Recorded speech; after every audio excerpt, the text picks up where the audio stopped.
ప్రభు అయిన యేసుక్రీస్తు నామములో మీ అందరికీ శుభాకాంక్షలు, క్రిస్మస్ శుభాకాంక్షలు.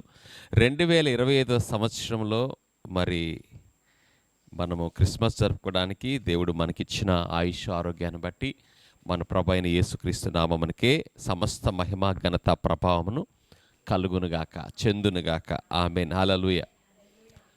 క్రిస్మస్ అంటే ప్రభు యొక్క జనన దినాన్ని జరుపుకునేటువంటి దినమని ఈ ప్రపంచంలో ఉన్న ప్రతి ఒక్కరికి తెలుసు. అనేక మంది హైందవులు కానీ ముస్లిం అందరూ కూడా ఏమంటారు, ఈరోజు క్రైస్తవుల పండగ. ఏంటి పండుగ అంటే సెలబ్రేషన్. ఏంటి సెలబ్రేషన్? మనం ఒక విషయం ఏంటంటే, ఈ సెలబ్రేషన్లో ఎంజేఎం సంఘం నేర్చుకోవాల్సిన ఒక ప్రాముఖ్యమైన విషయం ఏంటంటే, ప్రభువు జన్మించాడు. మనము ఆయన ఆ జన్మించినప్పుడు జన్మించటానికి ముందు జరిగిన కొన్ని విశేషాలు ఉంటాయి. అంటే ఆయనకి స్థలము లేకపోవడం, అంతేనా? యేసు ప్రభు యొక్క జననం ప్రారంభం చూస్తే దూత వచ్చి మరియకి చెప్పడం, మరియ ఇది ఎలా సాధ్యం అంటూ అంగీకరించడం, ఏసేపు కొంచెం ఆమెను విడనాడాలనుకోవడం, అర్థం చేసుకోండి. తర్వాత దేవుని దూత ఆయనతో మాట్లాడడం, ఆయనకు లోబడడం, అవునా? అలా లోబడడం, మొత్తానికి మరియకి అక్కడ జనులు లెక్కించాలి చూసినప్పుడు ఆమె మళ్ళా నజరేతుకి వెళ్ళడము, అక్కడ పశువుల పాకలో జన్మించడము, ఇవన్నీ మనకు జ్ఞాపకం వస్తాయి. అవునండి, క్రైస్తవులకి, అవునా? సో మనందరికీ మన మైండ్ అంతా ఎలా ఉంటుందంటే, యేసు ప్రభు యొక్క జననము, పొత్తి గుడ్డలలో చుట్టబడము, ఆ గాడిద బొమ్మ మీద ప్రయాణం చేయటం, ఈ మైండ్ అంతా ఇక్కడే తిరుగుతుంది. ఇక్కడే ఉండటం అనేటువంటి ఇది ఉండటం తప్పు కాదు, కానీ మనము క్రీస్తుని సెలబ్రేట్ చేసుకుంటున్నాం. చూడండి, క్రిస్మస్ ట్రీని సెలబ్రేట్ చేసుకోవట్లా, పశువుల పాకని సెలబ్రేట్ చేసుకోవట్లా, స్టార్ని సెలబ్రేట్ చేసుకోవట్లా. ఇవన్నీ ప్రభు యొక్క సెలబ్రేషన్లో 1800 సంవత్సరంలో కొన్ని, 1600 సంవత్సరంలో కొన్ని అడాప్ట్ అంటే అవన్నీ మనం అడాప్ట్ చేసుకుంటూ వచ్చాం ఆ అలంకరణగా. అవునండి, అవును. సో మనకి ఇప్పుడు చూస్తే అన్ని ప్లాస్టిక్ పూలు వచ్చినాయి, అవునండి. అన్నీ చాలా మారిపోయినాయి. అట్లానే ఏది ఏమైనప్పటికీ కూడా క్రీస్తు యొక్క జననము సెలబ్రేట్ చేసుకోవటం అనేటువంటిది మనం చేస్తున్నాం. ప్రపంచంలో చాలామంది క్రైస్తవులుగా ఉంటూనే క్రీస్తు ప్రభు యొక్క జననాన్ని సెలబ్రేట్ చేసుకోవటం మీరు అది అంతకు ఇష్టపడరు. 25వ తారీఖే పుట్టారా అని కొన్ని వాదోపోదలు జరుగుతుంటాయి. సరే, వాటన్నిటినీ మనం ఇలా తీసి ఇట్లా పక్కకు నెట్టేసాం. మనము క్రీస్తుని సెలబ్రేట్ చేసుకుంటున్నాం. సో క్రిస్మస్లో క్రీస్తుని సెలబ్రేట్ చేసుకోవాలి అంటే ఆయన యొక్క జననముతో పాటు ఆయన జన్మించి అలానే పశువుల పాకలో 2000 సంవత్సరాలు అలా లేడు. ఆయన పెరిగాడు, 30 సంవత్సరాలు తల్లిదండ్రులతో ఉన్నాడు. 3.5 సంవత్సరాలు ఆయన లోకములో ఆయన మనుష్యుడిగా అవతరించినప్పటికీ దేవుని కుమారుడు, దేవుని చేత పంపబడినవాడు అని అనేక అద్భుత ఆశ్చర్య కార్యముల ద్వారా, తన సువార్త ద్వారా, ముఖ్యముగా ఆయన మరణించి తిరిగి లేచుట ద్వారా దేవుని కుమారుడని ఆయన ప్రత్యక్షపరచబడ్డాడు. ఆమేన్, హల్లెలూయా, హల్లెలూయా. కాబట్టి యేసుక్రీస్తు క్రిస్మస్ను సెలబ్రేట్ చేసుకోవడానికి మనం మంచి బట్టలు వేసుకోవటము, లేదా మనం అనేకమైన విషయాలు చేసుకోవటం, వీటన్నిటిలోనే క్రీస్తు లేకపోతే ఆయనకు రావాల్సిన మహిమను మనం ఇవ్వలేనప్పుడు, మన హృదయంలోంచి ప్రగాఢమైన ప్రేమ, విశ్వాసాన్ని ఆయనకు వెల్లడించినప్పుడు అది ఒక వేడుకగానే మిగిలిపోతుంది, కానీ అక్కడ ప్రభువు మహిమ పరచబడడు. కాబట్టి క్రిస్మస్ సెలబ్రేట్ చేసుకోవడానికి ప్రాముఖ్యమైన విషయం ఏంటంటే, మనం ఎరిగి ఉండాలి. ఏమి ఎరిగి ఉండాలంటే, యేసు ప్రభు ఎలా పుట్టాడు, ఎన్నో సంవత్సరాలు పుట్టాడు, ఎక్కడ పుట్టాడు అనే దానితో పాటు ఆయన ఎందుకు వచ్చాడు, ఎవరి కొరకు వచ్చాడు, ఆయన ఏం చేశాడు, ఈ 3 విషయాలు మనం తెలుసుకోకపోతే అది క్రిస్మస్ కాదు, అది క్రైస్తవ్యం కాదు. ఆమేన్. కాబట్టి యేసుక్రీస్తు ఈ లోకానికి రావడానికి గల కారణము, మొట్టమొదటి కారణం ఏంటిదంటే, ఆయన తండ్రి అయిన దేవుడు ఆదామును అవ్వను సృష్టించి తన పిల్లలుగా భూమి మీద రాజ్యము చేయుటకు, తన ఉద్దేశానుసారమైన దేవుని యొక్క రాజ్యాన్ని భూమి మీద తన ప్రజలు కొనసాగించడానికి 1:26 మీరెవరు వాక్యం చూడొద్దు, ఆదికాండంలో వారిని ఆశీర్వదించాడు. ఫలించి అభివృద్ధి చెంది విస్తరించి నిండించినాడు. ప్రతి రాజ్యము ఒక ఆధిపత్యాన్ని కలిగి ఉంటుంది. ఇప్పుడు మన భారతదేశం ఉంది. మన భారతదేశాన్ని ఇతర దేశాలు ఎవరైనా తోలనాడినా, మన దాని మీదకి కయ్యానికి కాలు దువ్వినా, శాయాశక్తుల వరకు మనం పోరాడతాం. అది ఏ దేశమైనా ఆ సమయం వస్తే. అంటే ఏంటి తెలుసా? మన మన దేశాన్ని మనల్ని సంరక్షించుకోవటం, కాపాడుకోవటం, మన దేశాన్ని వర్ధిల్ల చేసుకోవటం అనేది మన దేశం యొక్క అధికారం, నియమం, అది హక్కు, మన హక్కు అది. ఆమేన్. ఆ దేశాన్ని సంరక్షించుకోవడానికి ప్రతి దేశానికి ఏముంటుందంటే ఒక చట్టం ఉంటుంది, రాజ్యాంగం ఉంటుంది. దేవుడు వారిని ఆదామవని ఏర్పాటు చేసుకొని వారికి ఒక్క మాట చెప్పాడు. అంత సమస్తం మీద భూమి మీద అధికారం ఇచ్చాడు వాళ్ళకి. మీరు ఈ చెట్టు ఫలములు మీరు తినవద్దు అన్నాడు. ఎందుకు ఆ మాట చెప్పాడు, ఎందుకు చెట్టును పెట్టాడంటే వారు ఎల్లప్పుడూ దేవునికి విధేయులా అవిధేయులా అనే విషయాన్ని వారే నిర్ణయించుకోవడానికి ఆ చెట్టును వారి మధ్యలో పెట్టాడు.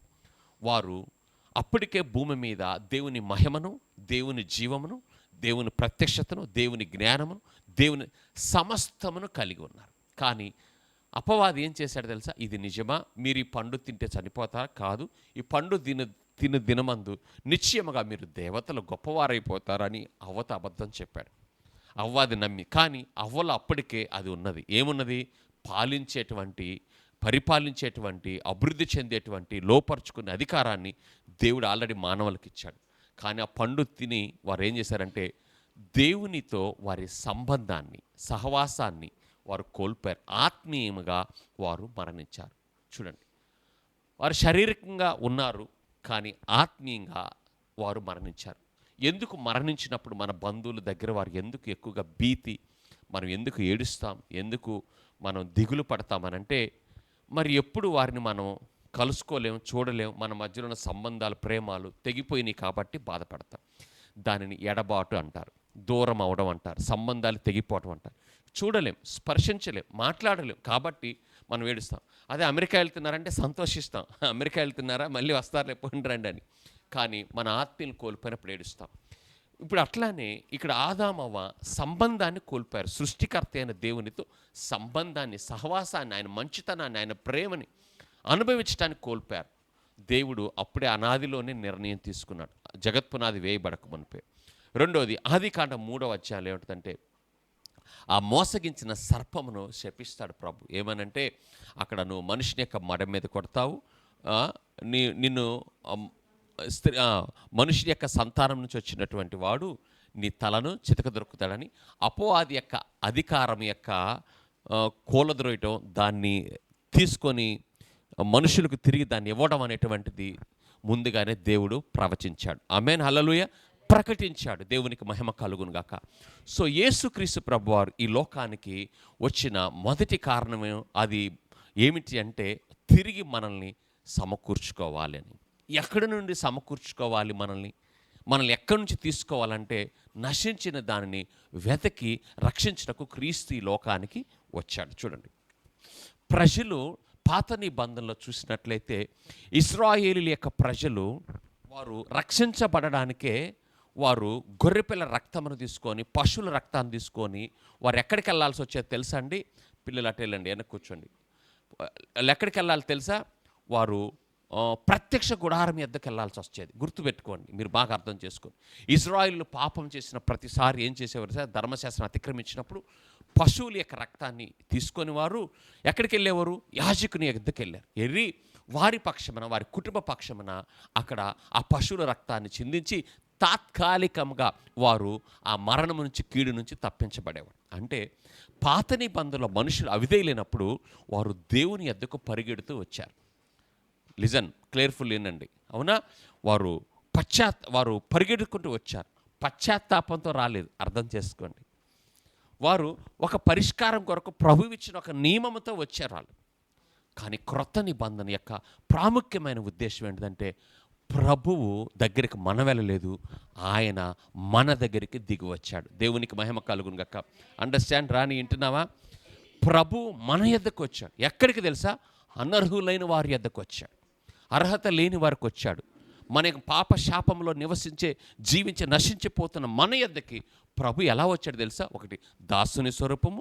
రెండోది, మహిమను విడిచి దేవుని ఆత్మ ద్వారా పాపము లేని నరునిగా ఆయన జన్మించి శరీరమును దాల్చుకొని, ఆయన దేవుని స్వభావమును కలిగి శరీరమును దాల్చుకొని మన మధ్యలోనికి ఎలా వచ్చాడు తెలుసా? కృపగా సత్యముగా సంపూర్ణత కలిగిన వ్యక్తిగా, ఆ కృప పొందుకున్న వ్యక్తిగా కాదు. పాత నిబంధనలో గిద్యోను, వీళ్ళందరూ, మోషే, దావీదు కృపను పొందుకున్నారు. కానీ ఆయన కృపగా వచ్చాడు. రెండిటికి తేడా ఉంది. హల్లెలూయా. కృపగా, రెండోది ట్రూత్, సత్యము. భూమి మీద ఉండే ప్రతి విషయం వాస్తవాలు. దేవుడు ఒక్కడే సత్యవంతుడు. మనుషులు ఎవరికి ఒకరికొకరు సత్యాన్ని చెప్పుకో. ఏదో ఒక స్వార్థము, ఏదో ఒక మత్సరం, ఏదో ఒక కల్తీ ఉంటుంది. అది నీ భద్రత కోసం ఏదో ఒకటి ఉంటుంది. మన ప్రేమలు ఏముంటుంది తెలుసా? డంబం ఉంటుంది. మన ప్రేమలు ఏముంటుంది చెప్పండి? ఆ స్వార్థం ఉంటుంది. బైబిల్ చెప్తుంది. కానీ దేవుని ప్రేమ నిష్కలంకమైనది. తల్లిదండ్రుల ప్రేమ, పిల్లల ప్రేమల్లో కూడా ఏదో ఒక కొరత ఉండొచ్చు, కానీ దేవుని ప్రేమలో అది ఏ కొరత లేనిది. రెండవది శాశ్వతమైనది. మన ప్రేమలో ఇచ్చిపుచ్చుకునే విషయాలు, కలిసి ఉండే విషయంలో ఏదో ఒక మనస్మర్థనలు వచ్చినప్పుడు మరలా కొంచెం ఎడబాటుగా ఉంటుంటాం. కానీ దేవుడే మనల్ని శాశ్వతమైన ప్రేమతో ప్రేమించాడు. ఆమేన్, ఆమేన్, హల్లెలూయా. శాశ్వతమైన ప్రేమతో ఆయన మనల్ని ప్రేమించాడు. ఈ వచనాన్ని నెరవేర్చడానికి దేవుడు కుమారునిగా ఈ లోకానికి వచ్చాడు. సో యేసుక్రీస్తుని సెలబ్రేట్ చేసుకునే ముందు మీరు ఏం గమనించాలంటే, నశించిపోయే నన్ను రక్షించుకోవడానికి మహిమను విడిచి సేవకునిగా, రిక్తునిగా, మానవతారునిగా ఈ లోకానికి వచ్చాడు. ఎందుకు వచ్చాడు అంటే, ఒకటి, నశించిన దానిని వెతికి రక్షించడం. అయితే చూడండి, ఇక్కడ ప్రభు అంత మహిమను విడిచి శరీరధారునిగా రావడానికి, యేసుక్రీస్తు రావడానికి ఏంటి అంత రీజన్ ఏంటిది? మనుషులు ఏమైనా చేశారా? మనుషులు అంత యాగాలు ఏమైనా చేశారా? మనుషులు అంత త్యాగాలు ఏమైనా చేశారంటే లేదు. యోహాను సువార్త 3:16 ఉంటుంది, దేవుడు లోకమును ఎంతగానో ప్రేమించి. ఆమేన్, హల్లెలూయా.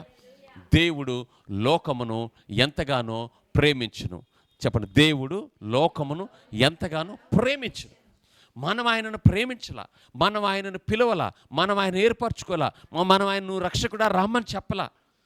భూమి మీద నుంచి ప్రజలు చేసినటువంటి యాగాలకు ఆయన రాలా. ఆయన మనలను ప్రేమించి నశించిపోకూడదని, మన ఆత్మను రక్షించడానికి, మన మీద ఉన్న పాపం, మన యొక్క అతిక్రమముల, పాపముల, దోషముల నుంచి మనం విడుదల కలిగించడానికే పశువుల రక్తము కాదు, దాన ధర్మాలు కాదు, కానుకలు కాదు, లేకపోతే వేరే వేరే విషయాలు ఏమీ కాదు, కానీ ఆయనే చూడండి తన ప్రాణ క్రయధనమును చెల్లించి ఆ ఉగ్రత నుండి, శాపము నుంచి మనల్ని విడుదల చేయటానికి ఈ లోకానికి వచ్చాడు. ఎందుకు ఈరోజు మనం సెలబ్రేట్ చేసుకుంటాం? భూలోకంలో చాలామంది రాజకీయ నాయకులను, లేకపోతే మనము సినిమా యాక్టర్లని, వాళ్ళ అభిమానులను, వాళ్ళు ప్రేమించే వాళ్ళ అభిమానులను, లేదా వాళ్ళ ఇళ్లలో బంధువులు, లేదా కుటుంబ సభ్యుల యొక్క బర్త్డే మనం జరుపుకుంటాం. ఎందుకంటే వారితో మనకున్న సంబంధం, వారి మీద మనకున్న అభిమానాన్ని బట్టి మనం సెలబ్రేట్ చేసుకుంటాం. అవునండి. మమతా బెనర్జీ బెంగాల్లో ఆమె బర్త్డే చేసుకుంటుంది. మీరు ఎవరైనా కేక్ కట్ చేస్తారా? మరి మన ఆంధ్రప్రదేశ్ ముఖ్యమంత్రి బర్త్డే అయితే కేక్ కట్ ఎందుకు? మా ముఖ్యమంత్రి మాకు చెందినవాడు అని. యేసు ప్రభు యొక్క బర్త్డే అనేటువంటిది సెలబ్రేట్ చేసుకోవడానికి ఒక సీజన్, ఏదో సీజన్ వచ్చింది కాబట్టి, క్రిస్మస్ 25 వచ్చింది కాబట్టి మనం ఇంక ఈ 4 రోజులు సెలబ్రేట్ చేసుకుని రేపొద్దున ఎట్లా అనుకునేది కాదు అది. ఆమేన్. జీసస్ ఎవ్రీ సండే, ప్రతి ఆదివారం ఎందుకు మనం కలుసుకుంటామంటే, యేసు ప్రభు యొక్క జనన, మరణ, పునరుద్ధానాన్ని సెలబ్రేట్ చేస్తున్నాం, గుర్తిస్తున్నాం. ఆయనకి స్తోత్రార్హుడు. హల్లెలూయా. అందుకే యెషయా గ్రంథంలో ఒక మాట ఉంటుంది, 6వ అధ్యాయము 3వ వచనంలో ఏముంటుంది తెలుసా? వారు సైన్యములకు అధిపతియగు యెహోవా పరిశుద్ధుడు, పరిశుద్ధుడు, పరిశుద్ధుడు, సర్వలోకము ఆయన మహిమతో నిండి ఉన్నదని గొప్ప స్వరముతో గాన ప్రతిగానములు చేయుచుండిరి. ఆమేన్, హల్లెలూయా, హల్లెలూయా, హల్లెలూయా. ఇక్కడ పరిశుద్ధుడు, పరిశుద్ధుడు, పరిశుద్ధుడు. ఆమేన్ చెప్పండి. పరిశుద్ధుడు, పరిశుద్ధుడు, పరిశుద్ధుడు. చెప్పండి. నమ్మదగినవాడు, నమ్మదగినవాడు, నమ్మదగినవాడు, ఏకరీతిగా ఉండువాడు, ఏకరీతిగా ఉండువాడు, ఏకరీతిగా ఉండేవాడు, నిన్న, నేడు, రేపు ఏకరీతిగా ఉన్నాడు. ఆమేన్, హల్లెలూయా. మీరు అక్కడ పరిశుద్ధుడు, పరిశుద్ధుడు అన్నప్పుడే మీరు ఎప్పుడు ఆ 3 అక్షరాలతో పోనీకండి మీ యొక్క ఆరాధన. నిజుడు నమ్మదగినవాడు, నమ్మదగినవాడు, నమ్మదగినవాడు. హల్లెలూయా, హల్లెలూయా. నమ్మదగినవాడు, నమ్మదగినవాడు, నమ్మదగినవాడు. దేవునికి మహిమ కలుగును గాక. సో దూతలు ఏమంటున్నారంటే పరిశుద్ధుడు అంటున్నారు. అది దూతల వెర్షను. ఎందుకంటే దూతల కొరకు ప్రాణం పెట్టలా. ఆమేన్. దూతల కొరకు ఆయన ఏం చేయలా, కానీ మన కొరకు చేశాడు. అంటే మన ఆరాధన ఎలా ఉండాలి వినండి, ఎటు చూడకండి. మన ఆరాధన ఎలా ఉండాలంటే దూతల ఆరాధన లాగా ఉండకూడదు, మనది డిఫరెంట్గా ఉండాలి, మనదే అధికంగా ఉండాలి. ఎందుకు చెప్పండి గ్లాడీస్, చెప్పండి సురేష్, చెప్పండి ఎందుకు మనం ఎక్కువగా ఆరాధించాలి? మనం అంతా చూసామా, ఇంకా దూతల మాటలే పట్టుకొని ఆరాధిస్తున్నామా సంఘాల్లో? చెప్పండి అవునా? లిసన్, మనం ఏం చేయాలి? ఇంకా క్రొత్త పదాలు కూర్చో అక్కడ, ఏం కాదు, క్రొత్త పదాలతో మనం ఆరాధించాలి. చెప్పండి ఏంటి ఆ క్రొత్త పదాలు? నమ్మకస్తుడు, మృత్యుంజయుడు. చెప్పండి, మృత్యుంజయుడు. గుడ్డి వారిని బాగు చేశాడు, కుష్టి రోగులను బాగు చేశాడు, కనికరం చూపాడు, దయ చూపించాడు, రిక్తునిగా చేసుకున్నాడు. ఇన్ని ఉన్నాయి మనకి. దూతలకి ఏముందంటే పరిశుద్ధుడు ఉంది.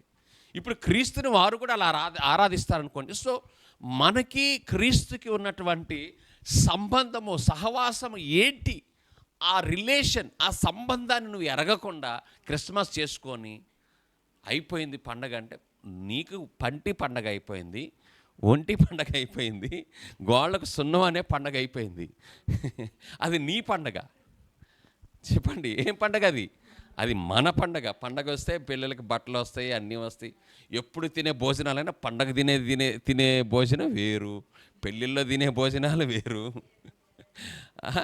సో మన యొక్క సెలబ్రేషన్, ఎంజాయం యొక్క సెలబ్రేషన్ ఎలా ఉండాలంటే, ప్రభు ఏమై ఉన్నాడు, ఎందుకు వచ్చాడు, ఆయన ఏం చేశాడు, మన కొరకు ఇంకా ఆయన ఏమై ఉన్నాడు అనే విషయాలను ఎరిగి, ప్రభువా నీవు రిక్తునిగా చేసుకున్నావు, ఇంకా నువ్వు వెలుగుగా వచ్చావు, నువ్వు ప్రేమను తీసుకుని వచ్చావు, కృపగా వచ్చావు అని నువ్వు చెప్తున్నప్పుడే, మన మధ్యలో అలంకరణ లేకపోవచ్చు, మన ఒంటి మీద మంచి బట్టలు లేకపోవచ్చు, కానీ మనం నీతి వస్త్రములు కలిగిన వారమై ఆ గొర్రె పిల్ల యొక్క ఎదుట మనం ఆయన స్తుతిస్తున్నాం. ప్రభు నిశ్చయముగా మనకంటే ఈ ఎంతో పెద్ద ఆడంబరాలు కలిగినటువంటి లోకములో ఉండొచ్చు ఆయన సెలబ్రేషన్లో. అక్కడికి ప్రధానులు వచ్చి ఉండొచ్చు, ముఖ్యమంత్రులు ఉండొచ్చు, కానీ ప్రభు యొక్క కనుదృష్టి ఎక్కడ ఉంటుందో తెలుసా? ఆయన ఏమై ఉన్నాడు, ఆయన ఎలా వచ్చాడు, ఏం చేశాడని గుర్తించి నువ్వు చెప్పే మాట కొరకు ఆయన చెవిని నీ యొద్ద పెడతాడు. హల్లెలూయా. ఆయన చెవి ఎక్కుతాడు. హల్లెలూయా. అందుకే మనం ప్రతి విషయంలో సెలబ్రేషన్ అంటే ఏంటి తెలుసా? ఎప్పుడు క్రీస్తుని ఆరాధించే వారిగా ఉండాలి. ఎందుకంటే ఆయన అర్హుడు. మనకు ఆ ఉద్యమం ఎందుకు రాదంటే, మనం మొదటి నుంచి ఏమిన్నాను తెలుసా? యేసు ప్రభువుని నమ్ముకుంటే ఇది జరుగుతుంది, యేసు ప్రభువుని నమ్ముకుంటే అది జరుగుతుంది.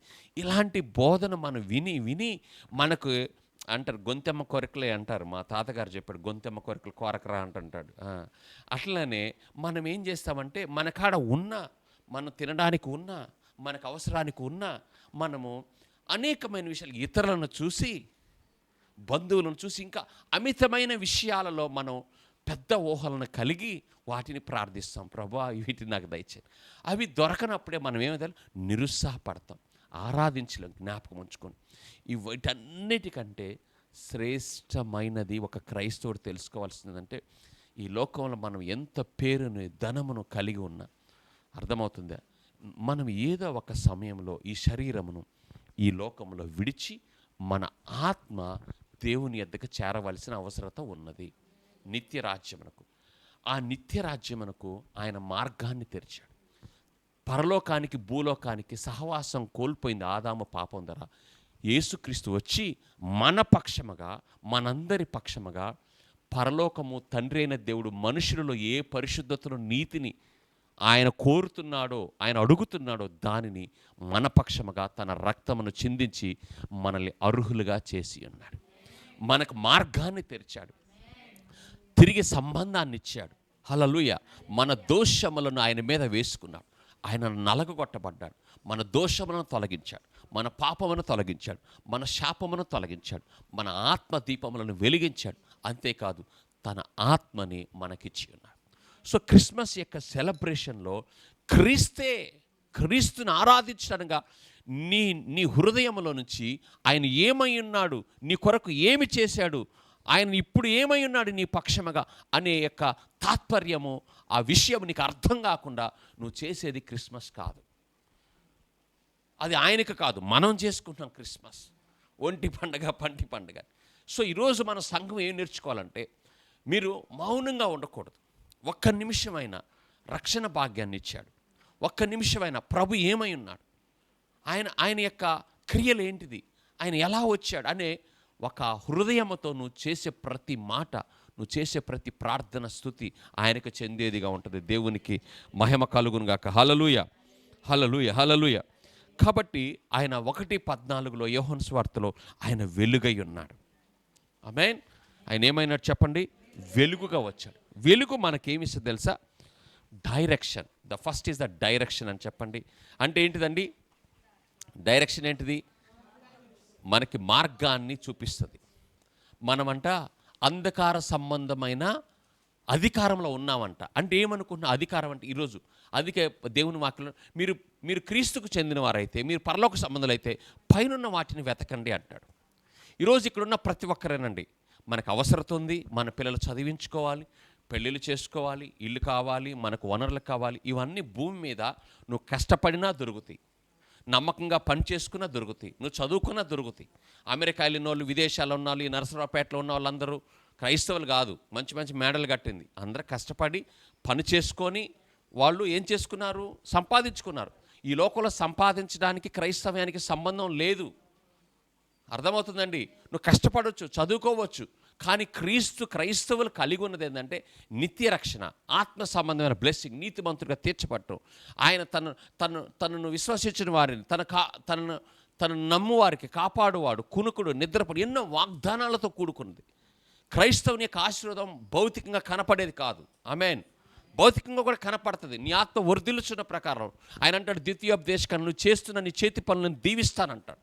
అయితే ఆత్మలో వర్ధిల్లిన ప్రకారం నువ్వు దీవిస్తావు, నువ్వు దీవించబడతావు, నువ్వు ఆశీర్వదించబడ్డావు, కానీ దీవించబడాలి. క్రైస్తవుడు ఆశీర్వాదం కొరకు ప్రయత్నించకూడదు. క్రైస్తవుడు ఆత్మీయంగా ఆశీర్వదించబడ్డాడు, కానీ దీవెనల కొరకు నువ్వు ప్రార్థన చేయాలి. ప్రభా, ఇదిగో నా బిడ్డల యొక్క స్టడీస్, ఇదిగో నేను చేసే పనిలో నీ దీవెనలు ఉంచున్నప్పుడే దేవుడు వెంటనే సరే నువ్వు వెళ్ళని చెప్పి జాబ్ ఇవ్వడు. నీకు జ్ఞానం ఇస్తాడు, నీకు సంబంధాన్ని ఇస్తాడు, నీకు విశ్వాసాన్ని ఇస్తాడు. నిన్ను దేవుని యొక్క అద్భుతాలు ఎప్పుడు కూడా తన నోటి మాట ద్వారా జరిగినాయి. సో నీ ప్రార్థన ద్వారా దేవుడు అక్కడ జరిగిస్తాడు. చెడును తొలగిస్తాడు, కీడును తొలగిస్తాడు. త్రూ యువర్ ప్రేయర్, నీ ప్రార్థన ద్వారా, నీ ప్రవచనం ద్వారా, నీ యొక్క విశ్వాసం ద్వారా దాన్ని తొలగిస్తాడు. దేవుడు చేసేది ఏమీ లేదు. క్రొత్త నిబంధన దేవుడు సమస్తమును మన కొరకు చేశాడు. దేవుడు ముగించాడు. తిరిగి ఏ అధికారం కోల్పోయాడు, దేవుడు తిరిగి అధికారాన్ని మనుషులకు ఇచ్చాడు. ఎందుకు ఈరోజు మనం ఆరాధించాలంటే, తిరిగి ఆయన మనకి శత్రు బలమంతటి మీద ఆయన మనకు అధికారం ఇచ్చాడు. పాత నిబంధనలో శత్రు ప్రజలను నాశనం చేసింది ఎన్నో రకాలుగా, కానీ క్రొత్త నిబంధనలో శత్రు బలమంతటి మీద ప్రభు మనకు అధికారం ఇచ్చాడు. ఆమేన్, హల్లెలూయా. ఆయన మనకు యూదా గోత్రపు సింహముగా ఉన్నాడు, మన పక్షముగా నిరంతరం యాజకుడిగా ఉన్నాడు. ఆయన మనకు వెలుగుగా ఉన్నాడు. ఈరోజు ప్రజలు దిగులు పడినట్లుగా, ప్రజలు భయపడినట్లుగా క్రైస్తవుడు భయపడుతున్నాడంటే వాడు ఆత్మలో వెలిగించబడిన తను అభివృద్ధి చెందట్లేదు. తను ఆత్మలో తన ఆత్మ దేవుని ఆత్మ ద్వారా అది ప్రకాశించట్లేదు. అందుకని నువ్వు ఏడుస్తావు. నీ ఇంట్లో నీకు కరెంట్ పోయినప్పుడు, పవర్ పోయినప్పుడు, చీకటిగా ఉన్నప్పుడు నువ్వు వస్తువులు నువ్వు చూడలేవు, నువ్వు ఉపయోగపెట్టుకోలేవు. క్రైస్తవుడిగా సంఘానికి, చర్చికి వెళ్ళి వచ్చేది ఇది నాట్ క్రైస్తవ్యం కాదు, అది రిలీజియన్ అవుతుంది. నువ్వు సంబంధంలోకి వచ్చినప్పుడు అది మార్గం అవుతుంది. ఆమేన్. నువ్వు సహవాసంలోకి వచ్చినప్పుడు మార్గం అవుతుంది. అది నువ్వు అమెరికా వెళ్ళాలనుకున్నావు, లేదా హైదరాబాద్ వెళ్ళాలనుకున్నావు, ఇంట్లో కూర్చున్నావు, నువ్వు వెళ్తున్నట్టు కాదు. నువ్వు ఎప్పుడైతే ట్రైన్, బస్సు, నీ కారులో, నీ మోటార్ బైక్ నువ్వు ప్రయాణం స్థాపించావు, అప్పుడు నువ్వు జర్నీలో ఉన్నట్టు. నువ్వు సంబంధంలో లేకుండా, దేవుని వాక్యంలో లేకుండా, దేవుని ఆత్మతో నువ్వు సంబంధం లేనప్పుడు నువ్వు క్రైస్తవుడిగా, అది రిలీజియన్గానే ఉంటావు. నువ్వు నష్టపోయినా ఆశ్చర్యపోవాల్సిన పని లేదు. కానీ మన దేవుడు మనలో మాట్లాడేవాడు, మనకు బోధించేవాడు, జరగబోతున్న సంగతులను తెలియజేస్తానన్నాడు. ఇన్ని విషయాలు ఉన్నాయి. కాబట్టి దేవుని యొక్క వెలుగు మనకు జ్ఞానాన్ని ఇస్తుంది. దేవుని జీవం మనల్ని బ్రతికించింది. హల్లెలూయా, హల్లెలూయా, హల్లెలూయా. దేవునికి మహిమ కలుగును గాక. ఆమేన్. దేవుని వెలుగులో జ్ఞానం ఉంటుంది. చెప్పండి, దేవుని వెలుగులో జ్ఞానం. చూడు, దేవుని ప్రత్యక్షత పాత నిబంధనలు, క్రొత్త నిబంధనలు ఎవరికి వాళ్ళకు దొరికినా, ఎవరిని దేవుడు ఎన్కౌంటర్ చేసినా, అంటే వారిని తాకినా, వారిని ఏర్పరచుకున్నా, వారు జ్ఞానవంతులుగా ఉన్నారు. ఆమేన్. దేవునితో సంబంధం కలిగిన ఒక్కరు ఎవరైనా బైబిల్ అజ్ఞానులు ఎవరు లేరు, కానీ జ్ఞానం కలిగి ఉన్నారు. అజ్ఞానం అనేది ఎప్పుడు మనకు లోపిస్తుందంటే వస్తుందంటే మనము దేవునితో తండ్రితో సరి అయిన సంబంధంలో లేనప్పుడు మనం అజ్ఞానులుగా మిగిలిపోతాం. అందుకే లోకం యొక్క జ్ఞానాన్ని వెర్రిదిగా ప్రభు ఎంచాడు. ఆమేన్. మనం దేవుని బైబిల్ జ్ఞానంను కలిగి ఉండాలి. దేవుని వాక్యాన్ని చదువుతున్నప్పుడు దేవునితో మాట్లాడుట, సంభాషించుట, సంబంధమును కలిగి ఉండుట. ఆమేన్. హల్లెలూయా. నీకు మేబీ ప్రేయర్కి వెళ్ళే అవకాశం లేదు, చర్చికి వెళ్ళే అవకాశం లేదు, రీడ్ ద బైబిల్. నువ్వు వాక్యాన్ని విను, దాన్ని హృదయంలోకి తీసుకో, చెవుల్లో కాదు. ఒక ప్రయోజనం కొరకు వాక్యాన్ని ఎప్పుడు వినకు, చదవకు. నీ హృదయంలో అది జీవాహారముగా నీ యొక్క వెలుగుని అది ప్రకాశింపచేయడానికి దేవుడు తన వాక్యాన్ని మనకి ఇచ్చినాడు. దేవునికి మహిమ కలుగును గాక. హల్లెలూయా. తండ్రి యొక్క ఉద్దేశమును నెరవేర్చడానికి వచ్చాడు యేసుక్రీస్తు ప్రభువారు. మార్గాలను సరళం చేయటకు వచ్చాడు. ఆమేన్. బంధించబడిన వారిని, చెరలో ఉన్న వారిని విడుదల చేయటకు ఆయన వచ్చాడు. రక్షించుటకు, విమోచించుటకు వచ్చాడు. వెల చెల్లించుటకు వచ్చాడు. తనను తానుగా 33.5 సంవత్సరాల యుక్త వయసులో అనర్హులైన మన కొరకు తన ప్రాణమును మన కొరకు అర్పించాడు. ఇది ద లాస్ట్ పాయింట్. తన ప్రాణమును 33.5 సంవత్సరముల వయసులో ఆయన తనకు తనుగా తన ప్రాణమును మన పక్షముగా, తన పాపిగా చిత్రీకరించబడ్డాడు, శాపముగా చేయబడ్డాడు. మన నీతిమంతులుగా, యోగ్యులుగా, అర్హులుగా ఆయన మనల్ని చేసి ఉన్నాడు. ఇది ఎంత దేవుని ప్రేమ! ఇదే మనల్ని తండ్రి ఎద్దకు నడిపించగలుగుతుంది. ప్రభువుని అందుకే మనం స్తుతింపబద్దులమైన.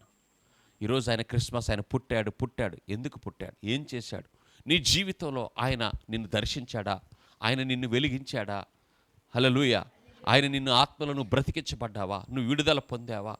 నువ్వు విడుదల పొందిన వ్యక్తివైతే, నువ్వు విమోచించబడిన వ్యక్తివైతే, అంధకార సంబంధమైన అధికారం నుంచి తాను ప్రేమించిన తన కుమారుని రాజ్య నివాసులుగా నువ్వు చేయబడ్డాను అనే ఆ హృదయ విశ్వాసం నీలో ఉంటే, నువ్వు ఆయన జన్మదినాన్ని జరుపుకోవాలి, స్తుతించాలి, గణపరచాలి. దేవునికి మహిమ కలుగును గాక. ఆ మహిమ ఆయనకి చెందేదిగా ఉంటుంది. ఆమేన్. దేవునికి మహిమ కలుగును గాక. క్రీస్తు మనలో ప్రతిబింబింప చేయటానికి, అంటే మనుషులు మోసము, యుక్తి, మత్సరము, అసూయ, చెడు స్వభావంతో మనకు మానుగానే, ఒకరికొకరమానే, ఒక కుటుంబం ఒకరికి వేరుగా, మనము ఒకరికి విరోధముగా ఒకరం రూపించబడుతూ మనకు మనమే నశించిపోతున్నటువంటి లోకములోనికే క్రీస్తు మన స్వభావం ద్వారా నశించిపోతున్న మనలోనే తన యొక్క ఆత్మ స్వభావమును మనలో అనుగ్రహించినాడు. రోమా 2:8. ఆమేన్. హల్లెలూయా.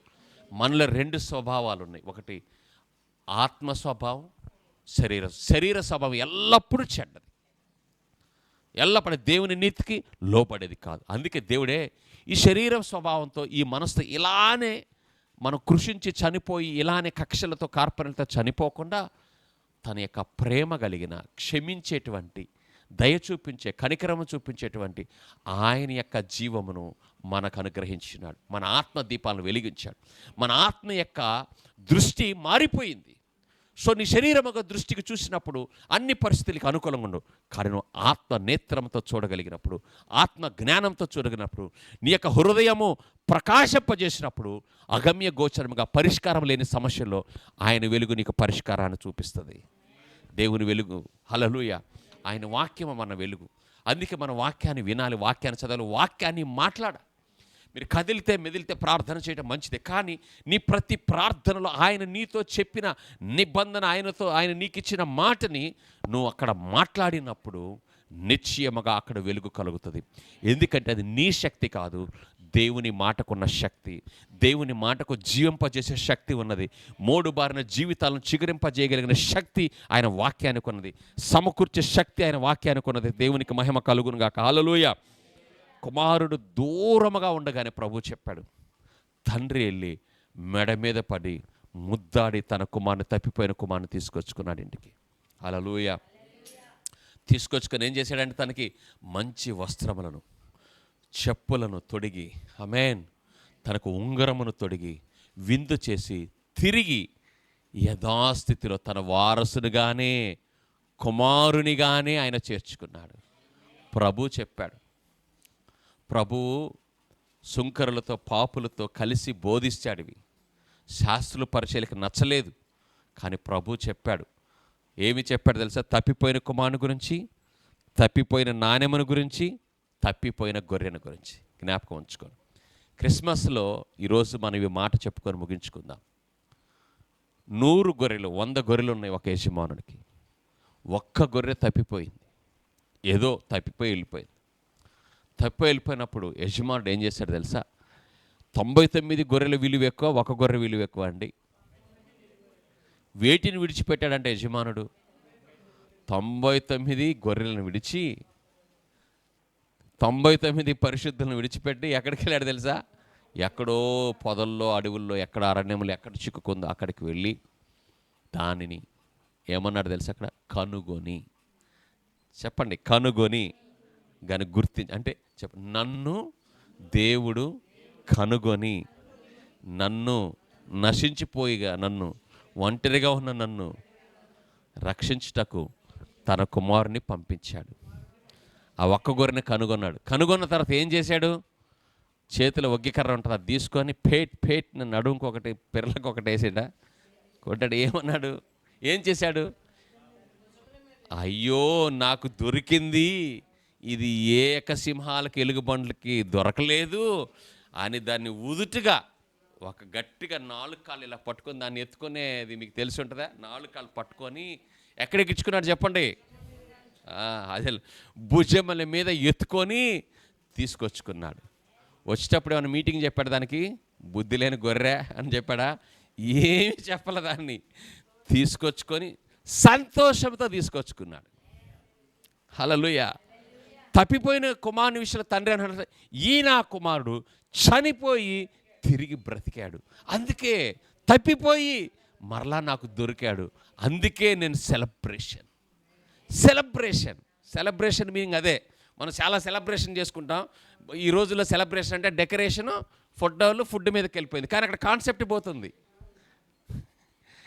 కాన్సెప్ట్ మీకు చెప్పాను కదా, ఒక పెద్ద ఉన్నతమైన ధనవంతులు ఒక 5 స్టార్ హోటల్లో ఏం పెట్టారంట? బర్త్డే సెలబ్రేషన్ పెట్టుకున్నాడు. చిన్న బాబు, వాడికి 2 ఇయర్స్ బాబుది. 2-3 ఇయర్స్ ఉంటాయి. వాడు బుడి నడుకలు నడుస్తున్నాడు, గొడవ చేసేవాడు. 5 స్టార్ హోటల్ అందరూ అధికారులు వచ్చారు. అధికారులు వచ్చారు, చాలామంది వాళ్ళకు ఉన్నతమైన బిజినెస్ మ్యాన్లు వచ్చారు. వినండి, ఇటు వస్తే అందరూ బాగా ఫుడ్ తింటున్నారు, 5 స్టార్ హోటల్ చేస్తున్నారు, అందరూ తిరుగుతున్నారు, విష్ చేసుకుంటున్నారు. మరి పెద్ద గొప్ప విందు కదా అంది. ఆఫ్టర్ దట్ ఒక ఆమె వచ్చి అడిగిందంట ఎవరిని, ఎవరైతే విందు ఏర్పాటు చేశారు ఫంక్షన్, ఆమె దగ్గరికి వచ్చి, అంతా బాగుంది, బర్త్డే బాగుంది, నీ కొడుకేడి అని అంటే, వాడిక్కడుంటే మనకు పార్టీ జరగదు, వాని హోటల్ రూమ్లో పెట్టి పని మనిషిని పెట్టాను, మనం కానివ్వండి అన్నది ఉందా? అర్థమవుతుందా? సో మనం జీసస్ ఉండడు ఇక్కడ, పేరు జీసస్ది. చెట్టు ఉంటుంది, స్టార్ ఉంటుంది, గుమ్మగుమ్మలాడే వంటలు ఉంటాయి, అన్నీ ఉంటాయి, నవ్వుకుంటూ అంతా బాగుంటుంది. కానీ ఎవరిని మర్చిపోతాను తెలుసా? 4 పాటలు పాడతాం, జో లాలి, ఓరన్నా, శ్రీ యేసుండు జన్మించి రేయిలు అని ఏదో డెకరేషన్ చేస్తూ అయిపోతాం. కానీ ఆయన అనుకుంటాడు, నా పేరు చెప్పుకొని వీళ్ళు పలహారాలు తింటున్నారు, డెకరేషన్లు చేసుకున్నారు, అలిగి చీరలు తెచ్చుకున్నారు, బట్టలు తెచ్చుకున్నారు, ఈ బట్టల కాడ గొడవ పెట్టుకున్నారు, పోయిన సంవత్సరం అదే కలర్, మళ్ళీ ఇప్పుడు ఇదే కలర్ అన్నారు. ఎన్నో థింగ్స్ జరిగినాయి. ఇక్కడికి వచ్చారు ఫైనల్లీ. మొత్తానికి బయట ఏడ్చుకున్నా, ఇంట్లో తిట్టుకున్నా, ఇక్కడికి వచ్చి మాత్రం నవ్వి హ్యాపీ క్రిస్మస్, ఫోటోలకు బాగుండాలి కదా ఫేస్ అనుకున్నాము. ఇది కాదు. ఈరోజు నిజమైన క్రిస్మస్ మనం అన్నీ కలిగి ఉంటాం. మంచి దేవునికి మహిమ కలుగును గాక. అయితే ఏంటంటే నీ హృదయం నుంచి ఒక్క మాట చాలు. ఏంటంటే, ప్రభా మీరు మా కొరకు ఈ లోకానికి వచ్చినందుకు మీకు వందనాలు. మీరు రిక్తునిగా తగ్గించుకున్నారు, వచ్చారు, మమ్మల్ని విడుదల చేశారు. తప్పిపోయిన కుమారుని తండ్రి చేర్చుకొని ఏం చేశాడంట? సెలబ్రేషన్, విందు చేశాడంట.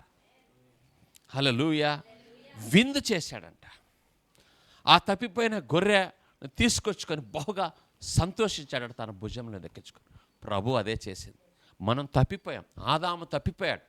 తప్పిపోయిన మనుష్య జాతి అంతటిని తిరిగి రక్షించుకోవాలని తన యొక్క భుజముల మీద ఆయన తన సిలువనెత్తుకున్నాడు. ఆ సిలువలో ఏముంది తెలుసా? శాపము. సిలువ అంటే శాపానికి గుర్తు. అర్థమవుతుందండి? సిలువలో ఎవరు చంపబడతారు తెలుసా? ఒక దుష్టులు, దౌర్భాగ్య, అత్యంత క్రూరమైన నీచులను వేస్తారు ఆ సిలువ యొక్క మరణం. అలాంటి సిలువను ప్రభు ఎందుకు ఎత్తుకున్నాడంటే, ఆ సిలువలో ఎందుకు ఆయన చనిపోయాడంటే, మన పాపములను ఆయన మీద మోపుకున్నాడు. ఆయన శాపగ్రహి, ఆయన పాపము చేయలేదు, నీతిమంతుడు.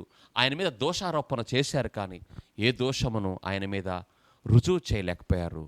ఆయన ప్రభువు మహిమ కలిగిన వాడు, ధవలవర్ణుడు. ఆయన తన భుజముల మీద రాజ్యభారముండును.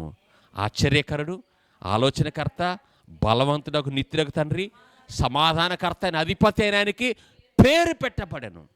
మన ప్రభు ఆశ్చర్యకరుడు, అద్భుతకరుడు, ఆలోచనకర్త, బలవంతుడకు దేవుడు, నిత్యుడకు తండ్రి, సమాధానమునకు అధిపతి. క్రీస్తు సమాధానమునకు అధిపతి. ఎవరు ఈ సమాధానం అనుభవించగలుగుతుంటే క్రీస్తుని సంబంధమును కలిగిన వారు. ఎరుగుట మంచి విషయం, కానీ సంబంధమును కలిగిన వారు, సహవాసం కలిగిన వారు ఈ సమాధానం మనం అనుభవించగలుగుతాం. దేవునికి మహిమ కలుగును గాక.